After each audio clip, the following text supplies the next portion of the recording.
Since 2015, I've been making resolutions for my JRPG time each year, whether it be on YouTube or on the blog in the past. These resolutions are usually side quests to remind myself how to get the most out of my gaming time, and while they're not always successful, I like having them to try and improve my gaming time each year, and they're honestly just fun to think of as well. For some reason this year, it took me a while to even think of some JRPG resolutions, and I had almost decided not to make this video until a week ago. I've been pretty happy with my JRPG time as of late, and therefore didn't think changing it was necessary because why ruin a good thing? Then I realized the reason I'm having so much fun right now is because I found a few habits that are usually present when I'm having the most fun with games, and these resolutions could serve as a good reminder to keep these going while I'm trying my best to get through new releases. So with that in mind, I made 3 resolutions for my JRPG time that are in this video, and if you stick around until the end, you can hear the results of my last year's ones too. Enjoy!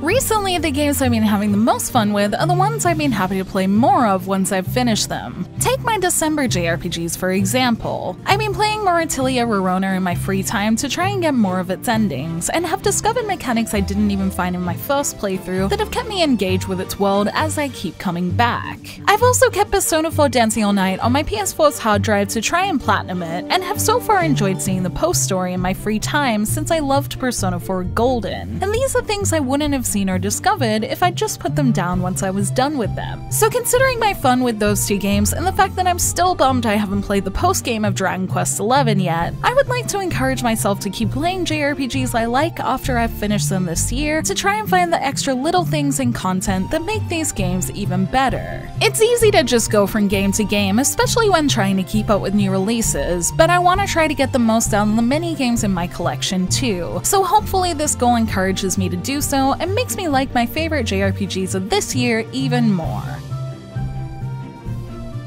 If you've been with the channel for a while, you may have been following my journey with Persona 2, which I've been trying to play and finish since around the start of 2017. Since it's pretty much been 2 whole years, it's probably high time I finished it, and I'm looking forward to seeing how it ends. More importantly though, is the fact that I'd like to get further into my backlog in general, because there are plenty of JRPGs new and old I haven't had a chance to play. With this in mind, I'd like to challenge myself to at least finish Persona 2 this year, and if there's time, to dive further into my backlog to discover more great JRPGs. As for which game I want to play from my backlog, Valkyria Chronicles is still the one I hope to start with, but there are plenty of old Final Fantasy and Atelier games I haven't played, along with series I haven't tried like Disgaea and Ni no Kuni, and I'm sure there are a bunch I haven't even thought of since, thanks to Persona 2, I haven't thought about what's in my collection for a while. This goal will probably be the most challenging, as can be seen with how little Persona 2 I ended up playing last year, but hopefully this goal will give me the kick I clearly need to find the many gems hidden in my collection.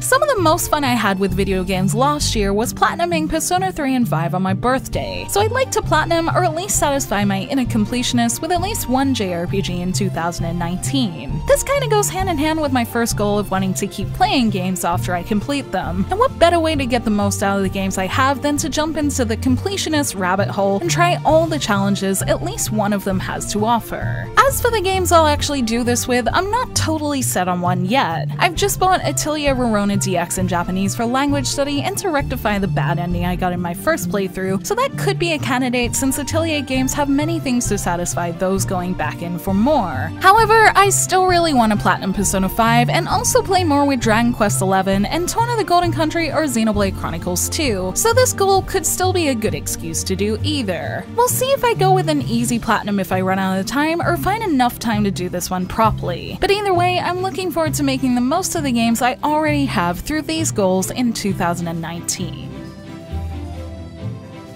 Despite trying to keep my resolutions to things I enjoy doing to help me keep good habits, this doesn't necessarily mean I'll be successful with them, and since most release dates of things I want to play this year are still in the vague release window phase, it's hard to make a true judgment of how I'll do this year. My half success with last year's resolutions and the ones I was most successful with gives me a little idea of how I'll do though. My resolutions for last year were to play an Atelier game, platinum one of my top 5 games of the previous year, and to replay an old favorite. it, and of those, I'd say I passed the Atelier one since I played 3 Atelier games, failed the Platinum one since I Platinum games outside of my top 5, and finally, I did replay an old favorite thanks to the release of World of Final Fantasy Maxima on Switch, although that could be considered cheating since I played the new Switch release and not my old Vita version, so I'm calling that one half successful. Looking at my results with those, the resolutions I was most successful with were the ones I could tie to new releases, and since my ideas for resolutions this year are all about playing or replaying older games, there's no real way I can do these while playing new releases that I usually give priority to. But to be honest, I also won't be putting in a crazy effort into these since they're mostly just for fun and I only have so much time, so we'll see how things go. If I keep the mindset I'm in right now, I might be in with a chance though. As I said, I'm already replaying Atelier Rorona in my spare time at the moment to try and get more of its endings, and the way I'm playing kind of supports my completionist goal too. On top of that, I've been thinking about actually putting aside some time for Persona 2 at some point as well. So for now, I'm in with a chance, but even if I don't find total success with these goals, I hope they at least encourage me to get more enjoyment out of my game collection throughout 2019.